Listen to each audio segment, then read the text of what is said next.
बड़ा सवाल लोगों के मन में ये है, अयोध्या की सीट जहां पर राम मंदिर बना, जिसको लेकर के पूरे देश में लहर थी, उस सीट पर बीजेपी का उम्मीदवार हार जाए। देखिए, अयोध्या की तो कोई सीट है नहीं, ये तो तुकबंदी है लोगों की। सीट तो अयोध्या नहीं है। लेकिन हाँ, सीट तो फैजाबाद है, अयोध्या वहाँ है, तो एक सिंबॉलिक बहुत बड़ा सेटबैक है। फिर वही बात है, जो वहाँ पे कैंडिडेट थे Lallu Singh ji, he was the first one to say कि 400 आएगा तो संविधान बदलेंगे।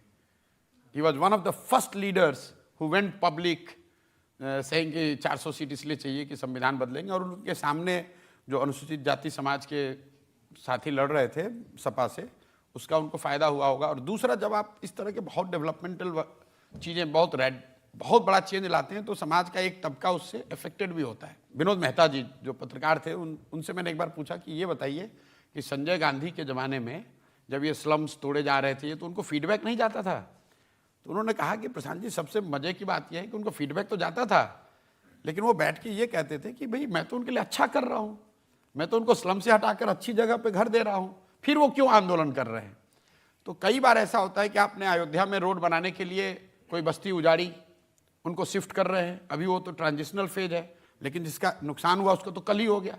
मंदिर आप बनाने के चक्कर में अगर 10,000 लोगों को आपने, उनका रोजी रोटी खत्म हो गया या फिर उनका घर डिस्प्लेस हो गए, उन चीज़ों का भी फैक्ट बहुत। क्या ये आपको ठीक लगता है कि अखिलेश यादव ने टिकट बांटने में जातिगत समीकरणों का ध्यान रखा, बहुत चतुराई की? देखिए, जनरल सीटों पर भी SC ST लड़ाए? नहीं, ये तो हमेशा ही करते हैं। जो दल हैं, समाजवादी पार्टी, राजद जैसे जो दल हैं, तो जाति के आधार पर ही ज़्यादातर इनकी राजनीति होती है। मैं उत्तर प्रदेश में समाजवादी पार्टी ने कैसे अपनी रणनीति बनाई, किसको टिकट दिया, इसको मैं ज़्यादा जानता नहीं हूँ, लेकिन परिणाम ये बताते हैं कि उनको सफलता मिली है, तो उसके लिए उनको बधाई मिलनी चाहिए। कुछ तो अच्छा जरूर किया होगा, तभी इतनी सीट जीत कर आए हैं। क्या चुनाव से पहले केजरीवाल और हेमंत सोरेन को जेल में डालने से भी नुकसान हुआ होगा? मुझे नहीं लगता है इसका नुकसान मुझे नहीं लगता है, क्योंकि अगर ऐसा होता तो फिर झारखंड में बीजेपी साफ हो गई होती। बीजेपी को तो नुकसान राजस्थान में हुआ, बीजेपी को नुकसान महाराष्ट्र में हुआ। तो अगर हेमंत सोरेन जी को अरेस्ट करने से भाजपा को नुकसान होता तो सबसे बड़ा नुकसान तो बिहार झारखंड में पहले होना चाहिए, राजस्थान में बाद में होना चाहिए। तो ये मतलब, अब जैसे आरक्षण की बात है, आरक्षण, संविधान, बाबा साहब अम्बेडकर, इसको लेकर के एक नैरेटिव चला, लेकिन बिहार में तो जाति का बहुत असर है। वहाँ क्यों नहीं? बिहार में इसलिए नहीं है कि बिहार में इन सबसे ज़्यादा एक लालू जो फैक्टर है, लालू यादव का जो फैक्टर है, लालू जी सिर्फ बिहार के नेता नहीं है, मैं पहले भी कहता रहा हूँ, वो he is a phenomena. Bihar में मोदी हैं, नीतीश हैं, सब हैं, जाति है, लेकिन एक सबसे बड़ा जो फैक्टर पिछले 25-30 साल में रहा है, वो रहा है लालू यादव फिनोमेना।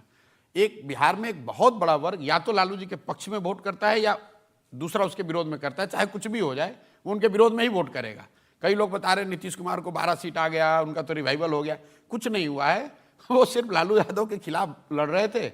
लालू जी को वो वोट लोग दे नहीं सकते हैं, क्योंकि लोगों ने 15 साल का जो जंगल राज, आप और हम बैठ के पटना में, दिल्ली में, नोएडा में उसको पढ़ते हैं, उस पर टीका टिप्पणी करते हैं। इमेजिन कीजिए, जिस समाज ने उसको भोगा है 15 साल, अब उसको कुछ दूसरा नहीं दिखता, उसको ये दिखता है भाई कुछ भी हो जाए मुझे वापस वो जंगल राज नहीं चाहिए, इसलिए वो लालू जी को वोट नहीं करता है। तो वो एक बहुत बड़ा फैक्टर है जो इन सब चीज़ों से ऊपर है बिहार के कॉन्टेक्स्ट में। एक सवाल हम पब्लिक से ले सकते हैं इस समय?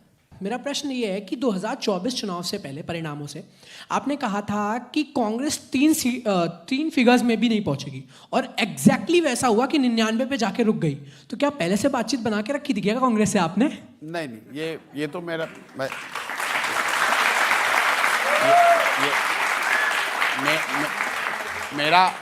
मेरा आकलन कांग्रेस को लेकर जो था, कांग्रेस ने उससे बहुत अच्छा परफॉर्मेंस किया है। मैं ये नहीं कह सकता हूँ कि मैंने कहा था कि 100 नहीं आएगा, मैंने उसको दूसरे तरीके से कहा था कि 100 सीट अगर आएगा तो I would be quite surprised.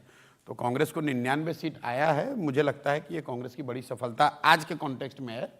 तो मेरा उसमें कोई क्रेडिट नहीं है। If anything I was wrong in assessing Congress revival से टू से। तो इसका मतलब कुछ राहुल गांधी का रिवाइवल भी होगा? नहीं, देखिए, किसी दल का जब रिवाइवल हुआ है तो उसको जो लीड कर रहा है तो उसको क्रेडिट मिलना ही चाहिए। तो to that extent Rahul Gandhi के नेतृत्व में कांग्रेस लड़ी और उनको 99 सीट्स आए हैं, तो उसका क्रेडिट राहुल जी को मिलना चाहिए। लेकिन just to put things in perspective, Indira ji की जो सबसे बड़ी हार हुई 1977 में, उस समय कांग्रेस को 154 सीट मिला था, 154। राहुल जी के नेतृत्व में जब उनकी सबसे बड़ी जीत हुई है तो कांग्रेस को 99 सीट मिला है।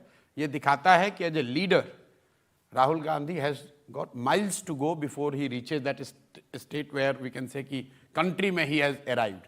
But yes, Congress as a party has done better than what most expected, including me, and to that extent we must give credit to Rahul Gandhi. एक और सवाल ले सकते हैं? हाँ। आने वाले समय में आपको लगता है कि श्री राहुल गांधी जी भारत का नेतृत्व करेंगे और प्रधानमंत्री के रूप में उभरेंगे? कांग्रेस के वो नेता जरूर हैं। उन्होंने इस चुनाव ने उनको कांग्रेस के लीडर के तौर पे पूरी तरीके से एस्टेब्लिश कर दिया है, at least in short to medium run. अगले 5, 7, 10 साल तो कोई ये 10 साल नहीं कहेगा कि राहुल गांधी के अलावा भी कोई हो सकता है, लेकिन देश के नेता के तौर पर अभी वो उभर के आए कि नहीं, उसके लिए अभी समय है, काफ़ी समय है। 99 आना एक बात है और 250, 260 लाना दूसरी बात है।